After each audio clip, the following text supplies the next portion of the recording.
تھا۔ ناظرین، آج کی اس ویڈیو میں ہم آپ کو ارطغرل غازی کی شجاعت و بہادری کی مکمل داستان سنائیں گے، جس کو سننے کے بعد آپ کا ایمان بھی تازہ ہو جائے گا۔ 13ویں صدی عیسوی میں جب مسلم امہ ایک نازک دور سے گزر رہی تھی، تب منگول فوجوں نے ظلم و بربریت کی جو داستانیں رقم کی، وہ رہتی دنیا تک اپنی مثال آپ ہیں۔ اس وقت منگولوں کے مظالم کے آگے دنیا کی تمام بڑی سلطنتیں دم توڑ رہی تھیں۔ دوسری طرف سلطنت خوارزم نے ایران، شام اور عراق میں آل سلجوق کے بیشتر مقبوضات کو فتح کر لیا تھا۔ چنگیز خانی طوفان نے اپنی تمام تر ہولناکیوں کے ساتھ سلطنت خوارزم کا رخ کیا اور اسے تباہ و برباد کر ڈالا۔ اس سلطنت کی تباہی کے بعد وہاں پر موجود ترک قبائل کسی محفوظ جگہ کی تلاش میں وہاں سے ہجرت کرنے لگے۔ ان میں سے کچھ قبائل شام اور ایران پہنچے۔ ان قبائل میں ایک کائی قبیلہ بھی تھا جو عظیم جنگجوؤں اور طاقت کی وجہ سے باقی سب قبائل سے قدرے منفرد تھا۔ اس کائی قبیلے کے سردار سلیمان شاہ تھے، اور جب یہ قبیلہ اپنے سردار سلیمان شاہ کی قیادت میں خراسان سے ہجرت کر کے ملک شام کی طرف جا رہا تھا، تو راستے میں دریائے فرات عبور کرتے ہوئے سلیمان شاہ ڈوب کر اپنی زندگی کی بازی ہار گئے۔ سلیمان شاہ کی وفات کے بعد کائی قبیلے نے شجاعت و بہادری کی بنیاد پر سلیمان شاہ کے چھوٹے بیٹے ارطغرل غازی کو اپنا سردار تسلیم کر لیا۔ اور جب ارطغرل غازی نے سلطان علاؤالدین کے زیر سایہ پناہ لینے کے لیے اپنے قبیلے کے ہمراہ ہجرت کی، تو قونیہ کی طرف ہجرت کے دوران انقرہ کے مقام پر ارطغرل غازی کو دو افواج آپس میں لڑتی ہوئی نظر آئیں، جن میں ایک فوج اپنی کم تعداد کی وجہ سے دوسری فوج سے شکست خورد نظر آ رہی تھی۔ اسی اثنا میں ارطغرل غازی نے انسانی ہمدردی کی پیش نظر شکست فاش نظر آنے والی فوج کی مدد کرنے کا فیصلہ کیا اور اپنے 444 جنگجوؤں کو لے کر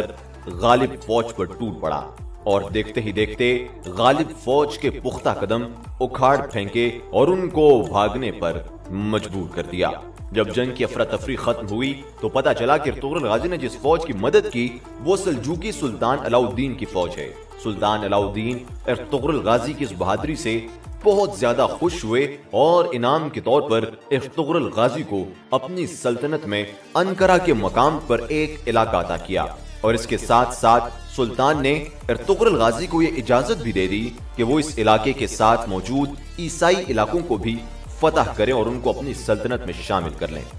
پھر کچھ ہی عرصے میں اسلام کے اس عظیم جنگجو ارطغرل غازی نے اپنی شجاعت اور بہادری کا سکہ بٹھا دیا اور بہت سے عیسائی قبائل کو جہنم واصل کر دیا، جس کے بعد سلطان علاؤالدین کی طرف سے سوغوت شہر بھی ارطغرل غازی کو دے دیا گیا، جس کا نتیجہ یہ ہوا کہ باقی بہت سے ترکی قبائل بھی ارطغرل غازی کے ساتھ مل گئے اور انہیں اپنا سردار مان لیا۔ اس طرح ہر گزرتے دن کے ساتھ ارطغرل غازی کا اثر و رسوخ بڑھتا گیا اور ان کی بہادری کے ڈنکے دنیا کی بڑی بڑی سلطنتوں میں بجنے لگے۔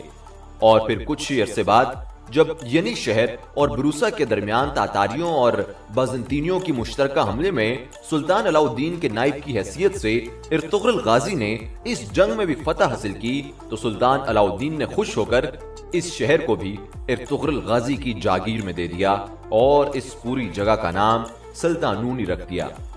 ناظرین محترم، 90 سال تک اسلام کا یہ عظیم سپوت ارطغرل غازی اپنی بے مثال بہادری اور شجاعت سے اسلام کا جھنڈا سر بلند کیے تاتاریوں اور عیسائیوں کے خلاف جنگ کرتا رہا، اور پھر بالآخر 90 سال بعد 1281 عیسوی کو ارطغرل غازی نے انتقال کیا۔ ناظرین محترم، ارطغرل غازی اسلام کا وہ عظیم جنگجو تھا جس نے اسلامی سلطنت کی شجاعت کے لیے اپنی بہادری کی جو تاریخ رقم کی، وہ رہتی دنیا تک یاد کی جائے گی۔ ناظرین محترم، ویڈیو کا اختتام کرنے سے قبل ہم ارطغرل غازی کے کچھ مشہور اقوال آپ کی خدمت میں پیش کرتے چلیں، جو یقیناً آپ کے اندر بھی ایمان کا ایک عظیم جذبہ بیدار کر دیں گے۔ ہم یا تو غازی بنیں گے یا شہید، مگر ہماری تلواروں کی جھنکاریں ہزاروں سالوں تک سنائی دیں گی۔ ہمارے اسلاف کی داستانیں بچوں کو سلانے کے لیے نہیں بلکہ مردوں کو جگانے کے لیے سنائی جاتی ہیں۔ مجھے موت کا ڈر نہیں، لیکن وہ آخری سانس میرے لیے حرام ہوگی جس سے پہلے میں ہتھیار ڈال دوں۔ اگر ہم نے آج ڈر کے مارے بزدلی کی چوڑیاں پہن لیں تو ہماری نسلیں ظالموں سے کام اٹھیں گی۔ ناظرین محترم، اس ڈرامے میں اطاعت الہی، محبت رسول، اسلامی تفخر، ملی غیرت اور تاریخ اسلام کوٹ کوٹ کر بھری ہوئی ہے، اور یہ ڈرامہ سیریز آج کے مسلمانوں کے اندر ایمان کے جذبے کو جگانے میں اہم کردار ادا کر رہا ہے۔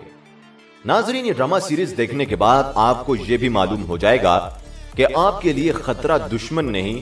بلکہ آپ کے اندر موجود اپنے ہی لوگ ہیں۔ جیسے اس ڈرامے میں آپ دیکھ سکیں گے کہ کیسے سلیمان شاہ کا اپنا بھائی کردوغلو اپنے ہی سلطنت کے خلاف سازشیں کرتا رہا اور دشمن کی مدد کرتا رہا، جس نے کائی قبیلے کو بہت زیادہ نقصان پہنچا دیا،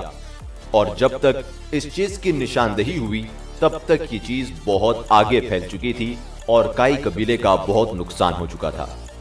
دوستو، اس کے علاوہ آپ اس ڈرامے میں ایک اور چیز بھی آبزرو کریں گے کہ اس ڈرامے کے اندر آپ کو بہت زیادہ اسلامی واقعات اور اسلامی اقوال زرین دیکھنے کو ملیں گی، اور ہر قسط میں، ہر ایپیسوڈ میں آپ کو کوئی ایسا واقعہ ضرور سنایا جائے گا جس سے آپ کا ایمان اور زیادہ بڑھ جائے گا۔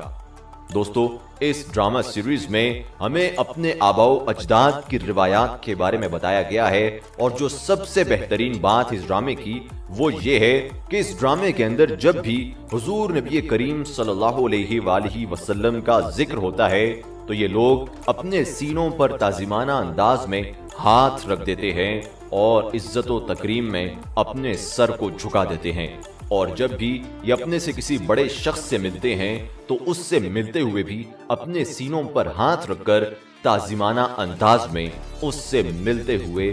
دکھائی دیتے ہیں۔ دوستو، یہ ڈرامہ سیریز دیکھنے کے بعد یقینی طور پر آپ کے ذہن میں یہی شعر آئے گا کہ بھلے تعداد میں کم ہیں مگر مقتل میں آئیں گے، بغاوت کرنے والوں کو کسی کا ڈر نہیں ہوگا، ہمیں انسان کی انسانیت کا باب لکھنا ہے، ہمارا خون بولے گا اگرچہ سر نہیں ہوگا، مورخ جب نئی تاریخ کا پیغام لکھے گا ہمیں عنوان بنائے گا، ہمارا نام لکھے گا، ہمیں عنوان بنائے گا، ہمارا نام لکھے گا۔ دوستو، میری آپ تمام دوستوں سے یہی گزارش ہے کہ اس ڈرامہ سیریز کو نہ صرف خود دیکھیے بلکہ اپنے دوست احباب کو بھی دکھائیے، تاکہ ان کے اندر بھی کھوئی ہوئی جو ہماری جرت و بہادری کی داستانیں ہیں وہ دوبارہ سے بیدار ہو جائیں اور وہ ایک مرتبہ پھر سے ارطغرل غازی کے جذبے کو اپنے اندر بیدار کر دیں۔ دوستو، اس ڈرامہ سیریز نے اسلام مخالف قوتوں کی نیندیں حرام کر دی ہیں، کیونکہ ان کے مطابق اگر یہ ڈرامہ سیریز مسلمانوں نے دیکھ لیا اور اس سے سبق حاصل کیا اور اپنے اندر جذبہ جہاد کو بیدار کر دیا تو پھر یہ دنیا کی بڑی سے بڑی طاقت کو بھی پاش پاش کر دیں گے، جیسے کہ چرواہے کے ایک قبیلے کائی نے پوری دنیا پر کافی زیادہ جگہوں پر بہت بڑی تعداد میں حکومت کی اور سلطنت عثمانیہ کی بنیاد